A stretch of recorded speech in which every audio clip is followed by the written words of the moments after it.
Combien? Nam. Nam.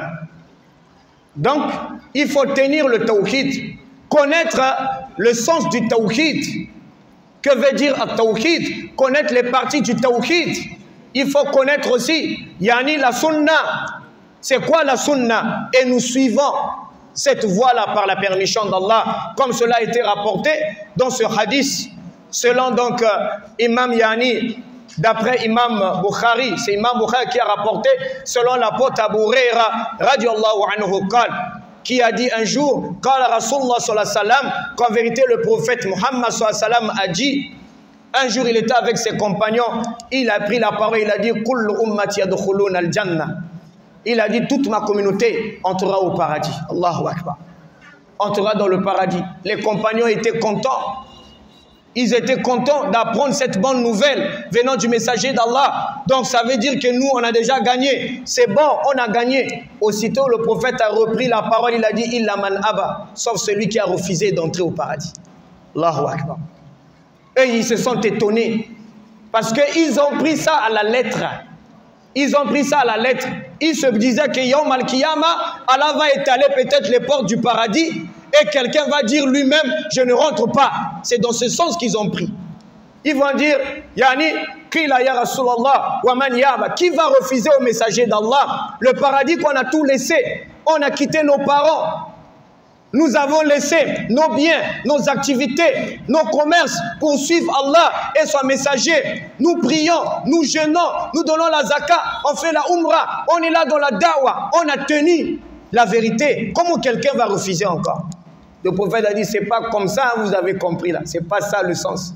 Le sens même, man ata'ani dakhal al-jannah. Quiconque m'obéira, va croire en Dieu et me suivre, moi, Muhammad sallallahu alayhi wa sallam, c'est celui-là qui entrera au paradis, qui a accepté d'aller. Waman asani, et celui qui va me désobéir, refuser de croire en Dieu et de me suivre, moi, Muhammad sallallahu alayhi wa sallam, yani, takhalannar ou fakodi abba, c'est celui-là qui a refusé et ira tout droit finari jahannam, qu'Allah nous en préserve. Nous devons faire entrer la sunna là dans nos maisons, nos familles, dans nos foyers, nos épouses, nos enfants. On doit les enseigner la sunna. Nous-mêmes, on a tenu, machallah, les hommes. Mais quand nous regardons derrière nous, wallahi, offensivement, c'est bon. Mais défensivement, c'est faible. Défensivement, c'est faible. Et c'est ce que nous faisons même là-bas à la mosquée au Rabat. Les nouveaux convertis. Nous sommes dans un pays laïque. La plupart, c'est des non-musulmans qui dominent. Mais on a plein de Congolais qui embrassent l'islam aujourd'hui. Plein. Boshi, Teke, Vili, Lumbu, Lali, Lari, ils embrassent. Et c'est tous les jours. La liste même, je ne peux même pas vous donner le nombre. Le Ramadan passé, on a encadré près de 700. Bon, si je fais le rapport de tout le temps qu'on est là-bas, ça a dépassé même. Il y a d'autres, c'est vrai, qui ont laissé. Il y a d'autres qui ont tenu. Il y a d'autres qui sont restés. Masha'Allah. Il faut transmettre ça à ces jeunes. Parce que demain, peut-être nous ne serons plus là. C'est eux qui seront les messagers dans leur famille. S'ils ont compris le Coran, ils ont compris la Sunna, ils vont aller expliquer.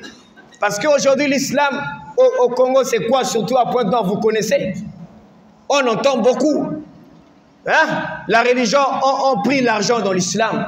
C'est ce qu'ils disent là-bas. Nous, dans l'islam, on prie l'argent.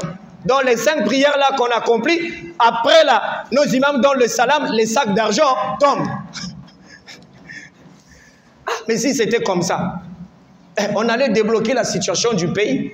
Comme il y a la crise, on fait seulement beaucoup de prières, ça tombe. On appelle nos responsables, on leur donne, allez-y débloquer. Mais non, c'est pas ça. On leur dit toujours, c'est pas ça.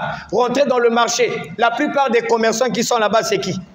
Ce sont des musulmans.